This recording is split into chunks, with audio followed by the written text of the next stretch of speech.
சொந்த வீடு, கார் இந்த மாதிரி அதிர்ஷ்டம் அள்ளக்கூடிய 5 ராசிக்காரர்கள் இதுக்கப்புறமா இந்த மாதத்துக்கு அப்புறமா யாரு அப்படின்றத தான் பார்க்க போறீங்க.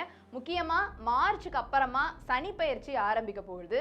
ஸோ சனி சில பேரை விட்டு போக போறாரு, சில பேருக்குள்ள நுழைய போறாரு. ஸோ இந்த ஃபேக்டர்ஸ்லாம் நீங்க வந்து கேள்விப்பட்டிருப்பீங்க அப்படின்னு நான் நம்புறேன்.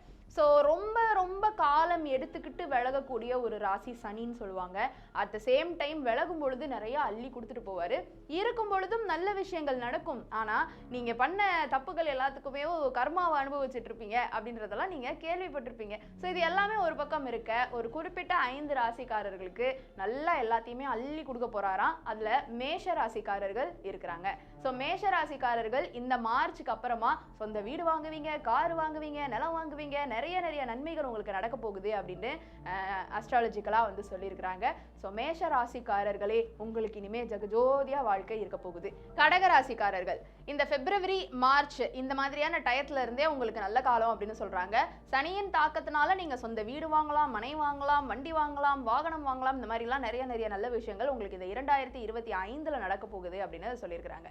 சனி வந்தாலும் நல்லது நடக்கும், போனாலும் நல்லது நடக்கும். ஆனா நடுவுல சில கெட்டதும் நடக்கும் தான். பட் கடகராசிக்காரர்களுக்கு நிறைய நல்ல விஷயங்கள் நடக்க போகுது அப்படின்னு சொல்லியிருக்கிறாங்க. கன்னி ஸோ சனியுடைய ஆதிக்கத்தினால கன்னிக்கு வந்து நீங்கள் எதை தொட்டாலும் அது நல்ல விதமாக நடக்கும் அப்படின்னு சொல்கிறாங்க. நல்ல வீடு மனைகள், வண்டி வாகனங்கள், நல்ல நல்ல வேலைகள், இந்த மாதிரிலாம் உங்களுக்கு காசு பொருளக்கூடிய ஒரு ஆண்டாக இந்த 2025 அமைஞ்சிருக்கு.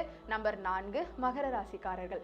மகர ராசிக்காரர்களே நீங்கள் இத்தனை வருஷமாக நிறையா பாடுபட்டிருப்பீங்க. பட் நல்லதுமேவும் நடந்திருக்கும். ஆனால் இதுக்கப்புறமா நீங்கள் நல்லதை மட்டுமே பார்க்க போகிறதா சொல்கிறாங்க.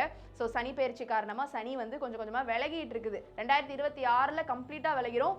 இந்த 2025 மார்ச்சில் வந்துட்டு மேக்ஸிமம் விலகிரும். ஸோ சனி வந்து நம்மளை விட்டு போகும்பொழுது நிறைய நன்மைகள் கொடுத்துட்டு போவார் இல்லையா? இவ்வளோ நாளாக உன்னை நான் பாடாக படுத்திட்டேன், நீ வந்து உயிரோடு இருந்துட்ட, அதனால உனக்கான வெகுமதி அப்படின்னு சொல்லிட்டு உங்களுக்கு வீடு மன வாசல், நல்ல வேலை, நிம்மதி, மன அமைதி, இந்த மாதிரிலாம் நிறைய உங்களுக்கு 2025 கிடைக்க போறதா சொல்லியிருக்கிறாங்க. துலாம் உங்களுக்குமேவும் மனதில் இருக்கக்கூடிய பாரங்கள் எல்லாமே வந்து நீங்கும். உங்களுக்கு தேவையான நல்ல நல்ல விஷயங்கள் எல்லாமே இந்த மார்ச்சுக்கு அப்புறமா நடக்கும் அப்படின்னு சொல்லியிருக்கிறாங்க. ஸோ இந்த 5 ராசிக்காரர்கள் இவ்வளோ நாளாக பட்ட பாட்டுல இருந்து கொஞ்சம் வெளியில வருவீங்க. வந்து உங்க வாழ்க்கை வந்து மார்ச்சுக்கு அப்புறம் ரொம்ப நல்லா இருக்கும் அப்படின்னு சொல்லியிருக்கிறாங்க. நம்புங்க, நம்பிக்கை தானே வாழ்க்கை. கெட்டதை நம்ப வேணாம், நல்லதை கொஞ்சம் நம்பலாமே. இந்த வீடியோ உங்களுக்கு பயனுள்ளதா இருந்ததா அப்படின்ற உங்களுடைய கருத்துக்களை கீழே வந்து கமெண்ட் பாக்ஸ்ல ரியா என் கூட ஷேர் பண்ணலாம்.